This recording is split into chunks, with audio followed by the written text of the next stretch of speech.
लोग बड़ी बड़ी सड़कें गढ़ सकते हैं, बड़े बड़े हवाई जहाज बना सकते हैं, सैटेलाइट भेज सकते हैं, चंद्रयान भेज सकते हैं, सूरज तक भेज सकते हैं लोग, लेकिन अगर व्यक्ति को गढ़ना है तो सिर्फ आप कर सकते हैं। और व्यक्ति को गढ़ने की बहुत बड़ी जिम्मेदारी होती है शिक्षा व्यवस्था में। एक कथानक है, चंद्रगुप्त ने आचार्य चाणक्य से पूछा कि सबसे सशक्त राष्ट्र होने के लिए सबसे आवश्यक क्या होना चाहिए। आचार्य चाणक्य ने पूछा कि राजा आपको क्या लगता है? तो उन्होंने कहा मुझे लगता है कोश बड़ा होना चाहिए, बड़ी सैन्य शक्ति होनी चाहिए, बहुत बड़ा विस्तार होना चाहिए हमारे क्षेत्र का, तब सशक्त हो सकते हैं। चाणक्य ने कहा ठीक है, ये तो आवश्यक है, लेकिन सबसे आवश्यक है अगर अपने राष्ट्र को सशक्त बनाना है तो आसपास के जितने भी राज्य हैं उनमें देखो कि वहाँ नई पीढ़ी के बच्चों को कैसा नागरिक गढ़ा जा रहा है। और अगर तुम उनसे बेहतर नागरिक नहीं गढ़ सकते हो तो तुम अशक्त राष्ट्र हो। और ये निर्माण कहाँ से होगा? शिक्षा से। दूसरा और कोई स्वरूप नहीं है। लोग बड़ी बड़ी सड़कें गढ़ सकते हैं, बड़े बड़े हवाई जहाज बना सकते हैं, सैटेलाइट भेज सकते हैं, चंद्रयान भेज सकते हैं, सूरज तक भेज सकते हैं लोग, लेकिन अगर व्यक्ति को गढ़ना है तो सिर्फ आप कर सकते हैं। और व्यक्ति को गढ़ने की बहुत बड़ी जिम्मेदारी होती है शिक्षा व्यवस्था में। एक कथानक है, चंद्रगुप्त ने आचार्य चाणक्य से पूछा कि सबसे सशक्त राष्ट्र होने के लिए सबसे आवश्यक क्या होना चाहिए। आचार्य चाणक्य ने पूछा कि राजा आपको क्या लगता है? तो उन्होंने कहा मुझे लगता है कोश बड़ा होना चाहिए, बड़ी सैन्य शक्ति होनी चाहिए, बहुत बड़ा विस्तार होना चाहिए हमारे क्षेत्र का, तब सशक्त हो सकते हैं। चाणक्य ने कहा ठीक है, ये तो आवश्यक है, लेकिन सबसे आवश्यक है अगर अपने राष्ट्र को सशक्त बनाना है तो आसपास के जितने भी राज्य हैं उनमें देखो कि वहाँ नई पीढ़ी के बच्चों को कैसा नागरिक गढ़ा जा रहा है। और अगर तुम उनसे बेहतर नागरिक नहीं गढ़ सकते हो तो तुम अशक्त राष्ट्र हो। और ये निर्माण कहाँ से होगा? शिक्षा से। तो उन्होंने कहा शिक्षा व्यवस्था को देखो, ये आचार्य चाणक्य वाक्य है और जो आज भी पूर्णतः प्रासंगिक। इसलिए सरकार अपना काम कर रही है। बहुत सारे लोगों के तमाम प्रश्न होंगे, वो सरकार को करने दीजिए। सरकार हम ही आप बनाते हैं, सरकार को करने दीजिए। लेकिन क्या हमारी इंडिविजुअल रिस्पॉन्सिबिलिटी कुछ नहीं बनती? क्या हमारी व्यक्तिगत कोई दायित्व नहीं बनता? कि क्या हम अपने जीवन में 10 व्यक्ति को गढ़ दें, 100 बच्चे को भी गढ़ दें, जो जेसी बोस हो सके, जो रामानुजन हो सके, जो सीवी रमन हो सके, जो शकुंतला देवी हो सके, जो स्वामी विवेकानंद, महर्षि दयानंद हो सके, महर्षि अरविंदो हो सके, जो एक ऋषियों की समर्थ प्रतिनिधि हो सके दर्शन में, उपनिषदों का मानस गठित हो सके जिसमें गीता के 16वें अध्याय का दैवी संपद का गुण हो, ऐसा व्यक्तित्व गढ़ सके जो ग्लोबल वैल्यूज, कॉन्स्टिट्यूशनल वैल्यूज और भारत की जो दार्शनिक वैल्यूज हैं उनको समाविष्ट करते हुए ग्लोबल सिटीजन बनने का सामर्थ्य रख सके। ऐसा करने के लिए एक प्रयोग के तौर पर भारत सरकार ने इसको लाया, इस बोर्ड को। और मंशा यही थी कि लोग भारत में भारत की शिक्षा की बात करते हैं, एक बोर्ड बनाते हैं, इसको आगे बढ़ाते हैं, देखें भारत के कितने लोग इसके साथ अपने को संरेखित करने, अलाइन करने की ओर हाथ आगे बढ़ाते हैं। उससे पता चलेगा कि सिर्फ नारा है या वास्तव में लोगों के दिल में भारत है। ये विशेष उसका उद्देश्य है बोर्ड के गठन का। और एक भारत की बात जब हम करते हैं, अंतिम एक छोटी सी बात कह के मैं विराम दूंगा, फिर आपसे जिज्ञासाएं पूछूंगा। भारत नाम कैसे पड़ा? कहीं कोई पढ़ता है कि भाई ये तो दुष्यंत के भरत के नाम से भारत है, कोई ये पढ़ता है कि ये जो भारत का नाम है ये भगवान राम के भाई भरत के नाम से है। बहुत कम लोग ये भी जानते हैं, बहुत ही कम लोग जानते हैं, हो सकता है आप लोग जानते हो कि महाभारत में भी एक व्यक्तित्व था जड़ भरत, और महाभारत में जिक्र है कि इस दुष्यंत के पुत्र भरत से पहले भी भरत वंश में अनेकों राजा हुआ करते थे। ये भारत तीनों, मैं कहता हूं कि भारत शब्द का असली अर्थ जो वेदों का अर्थ है, जो वास्तविक हमारा सनातन अर्थ है भारत का, उसका अर्थ है भारत। भा माने ज्ञान, रत माने रत, लैंड ऑफ विजडम, ऐसी धरती जो प्रज्ञा की धरती है, वो है भारत। आदिकाल से नाम था, इंडिया नहीं। इंडिया का शाब्दिक अर्थ ढूंढोगे अमेरिकन डिक्शनरी में तो माथा फोड़ लोगे कि जो नाम उन्होंने दिया इंडिया का, अपने कुछ लोगों को रेड इंडियंस कहते हैं। उसे जो संकेत दे रहा हूं, गूगल कर लेना इंडिया का क्या अर्थ उन्होंने दिया था अंग्रेजों ने। ये भारत, इसलिए हमारी पुस्तकों में आपको इंडिया शब्द नहीं मिलेगा। चाहे किसी विषय की किताब पढ़ेंगे, वहां देश का नाम आपको भारत ही मिलेगा, क्योंकि भारत ज्ञान में रत। और अगर तीनों भरत का नाम भी ले, मान लीजिए तीनों भरत के ही नाम से भारत बना, तो फिर भारत क्या है? एक भरत हैं भगवान राम के भाई, तो किसके प्रतीक हैं? त्याग के। दूसरे भरत दुष्यंत के हैं, किसके प्रतीक हैं वो? शौर्य के। सिंह का दांत गिनते हुए गणित पढ़ा उन्होंने, शौर्य के। एक हुए त्याग के, एक हुए शौर्य के। और तीसरे जो जड़ भरत हैं महाभारत में, वो है ज्ञान के लिए तपस्या करके जब उन्होंने ज्ञान प्राप्त किया, ऐसे व्यक्तित्व हैं जड़ भरत महाभारत में, हमारे पूर्वज, उसी भरत वंशियों में। त्याग के प्रतीक, शौर्य के प्रतीक, ज्ञान के प्रतीक। इसका मतलब है कि अगर हमें भारत बोध के साथ खड़ा होना है तो कौन से गुण चाहिए? बच्चे को कैसा होना चाहिए? अगर वो अपने को, मैं कहता हूं मैं भारतीय हूं, तो मेरे अंदर कौन से गुण होने चाहिए? शौर्यवान होना चाहिए, पराक्रमी। दूसरा, त्यागी होना चाहिए। त्यागी होने का मतलब कि जो दूसरे को, अशक्त को, असहाय को अगर कोई आवश्यकता है, तो हम इस दृष्टि से भारतीय सनातन की दर्शन को अपनी दृष्टि बनाएं कि यस्तु सर्वाणि भूतानि आत्मने वनुपश्यति सर्वभूतेश्चात्मानं ततो नाभिजुगुप्सते ततो को मोह को शोक एकत्वम अनुपश्यतः संगक्षद्धम संवदद्धम संवो मनांसि जानताम देवाभागम यथा पूर्वे समजानाना उपासते ईशा वास्यवेदम सर्वम यत्किंच जगत्याम जगत तेन तक्तेन भुंजीता मां घृधा कस्व सिद्धनम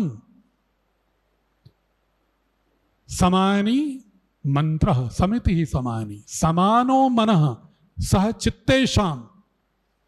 ये हमारे ऋग्वेद के पूर्वजों ऋषियों की व्याख्या है, ये मैं नहीं अपना कुछ संस्कृत बोल रहा हूं।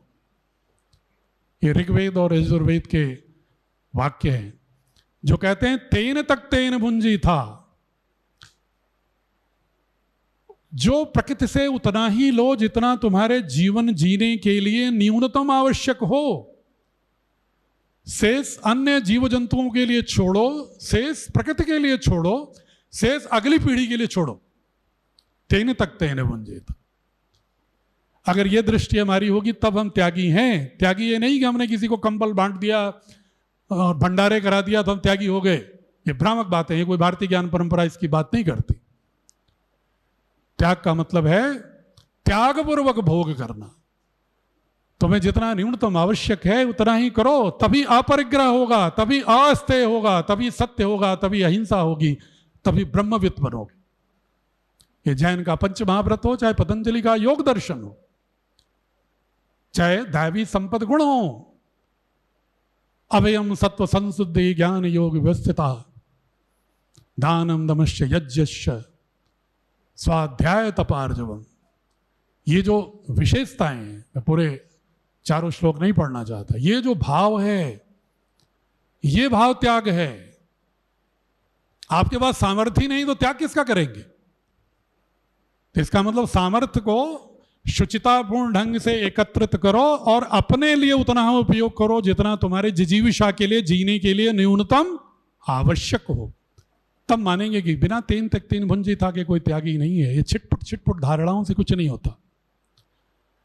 और ज्ञानी, ज्ञान प्राप्त करो, ये कहा है, तब भारतीय होंगे हम।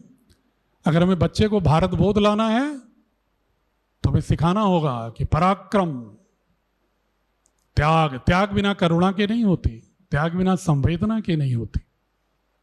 जब संवेदना होगी तभी होगी। शौर्य माइनस करुणा बराबर क्या होगा? क्रूरता।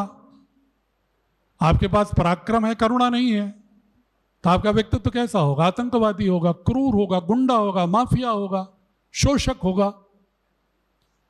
और अगर आपके पास करुणा है, शौर्य नहीं है, फिर क्या है? कायरता। कुछ है ही नहीं तो कौन सा तुम करुणा करोगे किसके ऊपर? तो इसलिए शौर्य और करुणा, पराक्रम और त्याग दोनों ही व्यक्तित्व का अभिन्न अंग होना चाहिए। ऐसा बच्चा गढ़ना है। हम लोग कभी जब नैतिक क्लास लेते हैं ना, या तो शौर्य पढ़ाते हैं या तो करुणा पढ़ाते चले जाते हैं। बच्चा एक डिलेमा में होता है कि कब वो शौर्यवान बने, कब वो करुणाशील बने। ये डिसीजन मेकिंग इथिकल डिलेमा को, इस कॉन्फ्लिक्ट को रिजॉल्व नहीं कर पाता। और हमारे आपके सबके जीवन में प्रत्येक क्षण आते हैं कॉन्फ्लिक्ट। और सामर्थ्य तभी होगा बच्चे का वैचारिक रूप से जब वह इस योग्य हो कि जब कभी द्वंद्व आए, छिन्न द्वैधा एतात्मानम सर्वभूते ही तेरता, गीता में कहा है कि जब द्वैध रहित हो जाएं, हमारा कोई द्वंद्व ही ना रहे अपने निर्णय में, अपने विचार में, ऐसा पैदा करना, ऐसे द्वंद्वात्मकता से परे हटने का सामर्थ्य हो बच्चों में। और दूसरा, अनिश्चितताओं का के साथ सहज समायोजन करना। जिंदगी में अनसर्टेनिटीज आती रहती हैं। आज साइंटिफिक टेम्परामेंट में पढ़ाया जाता है कि adaptation of change, adjustment with uncertainty is the very की कंपोनेंट ऑफ साइंटिफिक टेम्पर। वैज्ञानिक स्वभाव का बहुत बड़ा गुण है कि अनिश्चितताओं के मध्य समायोजन का सामर्थ्य रखना, विपरीतताओं के मध्य सहज रहने की शक्ति, स्वभाव बनाना। सब कुछ ठीक ठीक है तो सभी लोग बड़े अच्छे। जब आप विपदा में हो, जो भगवान राम का व्यक्तित्व में बताता है, भगवान कृष्ण का व्यक्तित्व बताता है कि विपरीतताओं में आपका कैसा व्यवहार है, तब मर्यादा भंग करते हो कि नहीं करते हो। सिंहासन पर बैठने जा रहे हो, वन भेजे जा रहे हो, मर्यादा का पालन वहां आपकी परीक्षा लेती है। जब सब कुछ सिंहासन पर ही हैं आप, तब तो मर्यादा की बात करना, भाषण देना बड़ा आसान है। जब विपरीतताओं के मध्य आप कितने अपने को संतुलित व्यक्तित्व रख पाते हो, वेल राउंडेड पर्सनालिटी रख पाते हो, ये शिक्षा व्यवस्था का उद्देश्य है। और भारतीय शिक्षा बोर्ड इसको केंद्र में रख रहा है। और आप हमारी कथाओं में, कहानियों में, पुस्तकों में, सब जगह इस भाव को पाएंगे। कभी हमारी पुस्तकें उठा करके इंग्लिश की किताब आपसे देख लीजिएगा, आपको ऐसा लगेगा कि आप तो उपनिषद पढ़ रहे हैं, आप तो बुद्धिज्म पढ़ रहे हैं, आप तो जैनिज्म का अनेकांतवाद पढ़ रहे हैं, आप तो विष्णु शर्मा जो राजकुमारों को समझाते हैं जीवन व्यवहार शैली, पंचतंत्र हितोपदेश पढ़ रहे हैं, आप तो अर्थशास्त्र पढ़ रहे हैं, आप कोई शेक्सपियर नहीं पढ़ रहे हैं, आप भारत को पढ़ रहे हैं। तो ये कोशिश है कि सामर्थ्य सब कुछ हो, दक्षता हो वैश्विक स्तर की, साइंस टेक्नोलॉजी में, मॉडर्नाइजेशन में, आर्टिफिशियल इंटेलिजेंस में। सारे कोर्स हमने रखा हुआ है। 6ठी क्लास से आर्टिफिशियल इंटेलिजेंस पढ़ा रहे हैं अपने बोर्ड में। और हमारे साइंस की किताबें तैयार कर रहे हैं professor SC Verma, concept of physics वाले। कितने लोग नाम सुना है कॉन्सेप्ट ऑफ फिजिक्स वाले वर्मा जी की? He is the chairman of the science book development committee. और मैंने उनसे कहा है कि आप ऐसी पुस्तकें बनाओ, 9वीं 10वीं की किताब प्रोसेस में है, 8वीं तक आ गई है, आप पढ़िएगा जरा, कहानी के माध्यम से विज्ञान रटवा, डेफिनेशन नहीं रटवा रहे हैं हम बच्चे को, छठी क्लास के बच्चे को कि बोर हो जाए हो। इकोनॉमिक्स पढ़ाएंगे 9वीं 10वीं में तो हम तुरंत mercantilism, capitalism, socialism, what is economics, इस तरह की परिभाषाओं में नहीं हम उसको ले जा रहे हैं। हम उसको प्रवाह में ही उन शब्दों का भाव समझा दे रहे हैं, वहां ला दे रहे हैं उस शब्द को जहां पर भाव है, ताकि वो एक सिक्वेंशियल, एक उसको करंट की तरह, प्रवाह की तरह, फ्लो की तरह पढ़े, उसको रोट मेमोराइजेशन की ओर प्रेरित ना हो। अगर हम इसको इकोनॉमिक्स पढ़ा रहे हैं तो इस तरह पढ़ा रहे हैं कि एक रिपोर्ट है मेडिसिन की, नाम नोट कर लीजिएगा, गूगल करके देखिएगा, ऑग्नोस मेडिसिन। वो कहता है, जो आज लोग कहते हैं कि भारत तो हमेशा दरिद्र था, या कोई बहुत महिमा गाता है तो कहता है भारत सोने की चिड़िया थी, अब बड़ा गौरव महसूस करता है कहने में सोने की चिड़िया थी। अरे जनाब, सोने की चिड़िया नहीं थी, सोने का टाइगर था। ये चिड़िया कह करके अंग्रेजों के काल में शुरू किया हमने कि जो चाहे चिड़िया को मसल दे और ले जाए उसका अंडा। ये चिड़िया तो अब बन गए हम लोग, अभी भी हम चिड़िया बने हुए हैं। हम पाश्चात्य उत्पादों के उपभोक्ता हैं। आप ढूंढिएगा अपने विचारों में, अपने खान पान में, सब जगह, अपने आसपास रिश्तेदारों नातेदारों में, व्यवहारों में, कौन कितना भारत कहां दिखता है किसमें। सेल्फ असेसमेंट करिएगा। अमेरिका आंख तरेर रहा है हमको कि हम 50% टैरिफ लगाएंगे और हम करिश्मे की उम्मीद करते हैं, लेकिन हम जो कर सकते हैं वो नहीं करते कि खबरदार हम एप्पल नहीं यूज करेंगे। अब ये कहने का साहस जिस दिन भारतीय कर दे, हम मैकडोनाल्ड का खाना नहीं लेंगे, हम सबवे पर नहीं जाएंगे, हम नहीं खाएंगे पिज्जा हट के खाने, हम नहीं अमेज़न से सामान मंगाएंगे, हम पैदल जाएंगे जैसे हमारे ऋषि जाते थे। देश के लिए इतना तो कर ही सकते हैं जिस देश के लिए शहीदों ने अपनी जान गंवा दी। ये तो नहीं करेंगे, बस भाषण देते रहेंगे कि कोई करिश्मा हो जाए और ट्रंप मर जाए, या ट्रंप जो है कोई मोदी जी कोई जादू टोना दे दें, या मोदी जी कोई हड़का दें। तमाम तरह की इधर उधर की बातें होती रहती। जो हम कर सकते हैं वो नहीं करना चाहते। हमें अपनी बोर्ड से भारत जहां है वहां नहीं पढ़ाना है। किसी बोर्ड में अगर क्रॉस पढ़ाया जा रहा है तो वहां पढ़ना है। किसी अभी ऑस्ट्रेलियन बोर्ड भागेंगे लोग।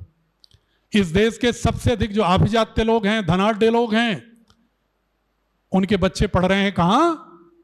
आईबी बोर्ड में। उनके बच्चे पढ़ रहे हैं कैम्ब्रिज बोर्ड में। जो सेकंड सीढ़ी आ रही वो पढ़ रहे हैं आईसीएससी, सीआईएससी में। अब एक नया बोर्ड आ गया, ऑस्ट्रेलियन बोर्ड, उसकी ओर धूम मची है कि वहां तो बच्चों को बुला करके दोहन करते ही थे फीस का।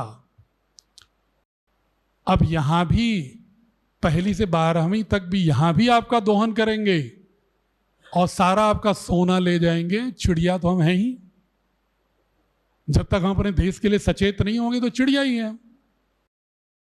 जिस दिन राष्ट्र के समक्ष राष्ट्र की भावना रहेगी, उस दिन हम अपनी असुविधाओं सहने के लिए भी तैयार होंगे। चल पड़े जिधर दो डगमग में, चल पड़े कोटिपग उसी ओर, गांधी की ओर। जो सैकड़ों हजारों लाखों लोग पीछे चल गए, उन्हें मालूम था कि लाठी पड़ेगी, हमें विरोध नहीं करना है, लेकिन हमारे आपके लिए लड़े हो। सुभाष चंद्र बोस ने कहा कि तुम मुझे खून दो, मैं तुम्हें आजादी दूंगा। उन्हें मालूम था खून दे देंगे तो आजाद तो वैसे ही हो जाएंगे, लेकिन लाखों युवक उनके पीछे अपने जान न्यौछावर करने के लिए तैयार हो गए। हम छोटी छोटी चीजें नहीं त्यागना चाह सकते। छोटी छोटी असुविधाओं को भी राष्ट्र के हित में छोड़ने को तैयार नहीं होते। ये भाव लाने के लिए बड़े लोगों के मानस में लाना मुश्किल है, क्योंकि उनके पास बहुत सारे प्रश्न होते हैं अटपटे। एक कंडीशनिंग हो जाती है ना दिमाग की। लेकिन जो छोटा बच्चा है ना, वो भी उसका अवचेतन गढ़ा जा सकता है भारत के साथ। और शोध है, मैं तो भौतिकी का विद्यार्थी हूं, बायोफिजिक्स की एक शोध है कि एक बच्चे जन्म गर्भ से लेकर 16 वर्ष के बीच में 1 सेकंड में 20 लाख सूचनाएं ग्रहण कर सकते हैं और प्रोसेस कर सकते हैं। कितना तेज बोलिए? 20 लाख एक सेकंड में। जिनको हम समझते हैं ना ये छोटा बच्चा है, कुछ नहीं जानता, वो भाषा नहीं उसके पास, लेकिन ये सारे साइंटिस्ट की निचोड़ है, बता रहा हूँ। 7 रिसर्चेज हुई हैं 1996 से लेकर के 2015 के बीच। सारे रिसर्चेज को पढ़ने के बाद बता रहा हूँ मैं, अल्फा बीटा थीटा गामा के रूप में उनके एक एनर्जी वेव्स के रूप में जो जजमेंट हुआ, तो ये निष्कर्ष आया। और 16 साल के बाद 1 सेकंड में कितना करते हैं मैक्सिमम? कुछ गेस करिए कितना होगा, कुछ गेस करो। हाँ, 10 लाख।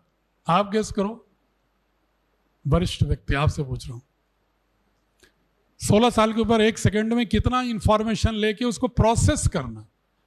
सोचना मात्र शिक्षा तो होती नहीं, ज्ञान तो तब बनता है जब उसकी प्रोसेसिंग करने की और उसके टेक्निकल एप्लीकेशन की मोडालिटीज क्लैरिटी हो। तो प्रोसेस करने की, बोल नहीं पाता लेकिन वो कर लेता है 20 लाख। और जो हम लोग अपने को मानते हैं ना कि अब हम एडल्ट हो रहे हैं, वोट देने का अधिकारी हो गए हैं, वो 1 सेकंड में करते हैं मात्र 40 सूचना। कितना? ओनली 40। और वो भी मैक्सिमम है। उसमें अगर डिमेंशिया अल्जाइमर हो गया तो बात और अलग हो गई। और बच्चे जिनको हम सोचते हैं कुछ नहीं जानते, कुछ नहीं समझते, अरे कुछ भी कर लो इनके सामने, कुछ भी बोल लो, कुछ भी लड़ लो। और रिसर्च कर रही है 9 महीने गर्भ में जो बच्चा रहता है तभी से उसका अवचेतन गढ़ना शुरू हो जाता है। तो इसलिए सबसे अधिक जरूरी है स्कूल एजुकेशन। हायर एजुकेशन देश नहीं बदल सकता। हायर एजुकेशन सिर्फ उसको फ्लेम दे सकता है, इग्नाइट कर सकता है, लेकिन अवचेतन और मानस और विचार वही गढ़ सकता है। तो स्कूल एजुकेशन गढ़ सकता है और भारत को भारत के साथ खड़ा करना होगा। इसलिए आपसे मेरा हाथ जोड़ के आग्रह है, इस 1.5 घंटे में बहुत, पौने 2 घंटे शायद हो गया होगा, मुझे पता नहीं चलता, मैं 8 घंटे ही बोल सकता हूँ। क्यों? क्योंकि एक मुझे लगता है कि कितने लोग भारत से अगर जुड़ जाएं, तो भारत का 146 करोड़ लोग अगर खड़े हो जाएं और भारत को गढ़ने में एक साथ खड़े हो जाएं, तो 2047 तक रहेगी, बल्कि उससे पहले ही भारत विश्वगुरु हो सकता है, ये मेरा दावा है। लेकिन बच्चों को भारत के साथ तो खड़ा करें। हर विषय पर हमारी पुस्तकें देखिएगा, फिर संवाद भी करेंगे। और हम तो आपके लिए तो हम बहुत उपलब्ध हैं, क्योंकि हम तो बनारस के रहने वाले। कोई अगर समस्या होगी, अगर ये ब्रजमोहन जी या आपके जो हमारे पतंजलि योगपीठ के योद्धा लोग हैं सांस्कृतिक, ये लोग अगर मुझे बताएंगे कि आचार्य जी इतने लोगों के मन में और शंकाएं हैं, अन्य विषयों के बारे में भी शंका है, इस बिंदु विशेष पर शंका है, तो अगर आप मुझे मेल करेंगे तो उसका हम जवाब भी देंगे। आपका टेलीफोन नंबर होगा तो मैं खुद भी बात करूंगा। और 25-50 का समूह होगा तो हम ऑनलाइन जूम पर भी आपके साथ संवाद कर लेंगे, भौतिक संवाद भी कर लेंगे, भौतिक रूप से भी, क्योंकि हम पड़ोस के ही आपके हैं। और इस जिले से तो मेरा और भी बहुत एक भावनात्मक रिश्ता है, क्योंकि हमारे ससुराल भी मिर्जापुर में ही है। तो इसलिए भी इस जिले में तो बार बार आगमन होता है। तो हम आपसे संवाद में निरंतर रहेंगे।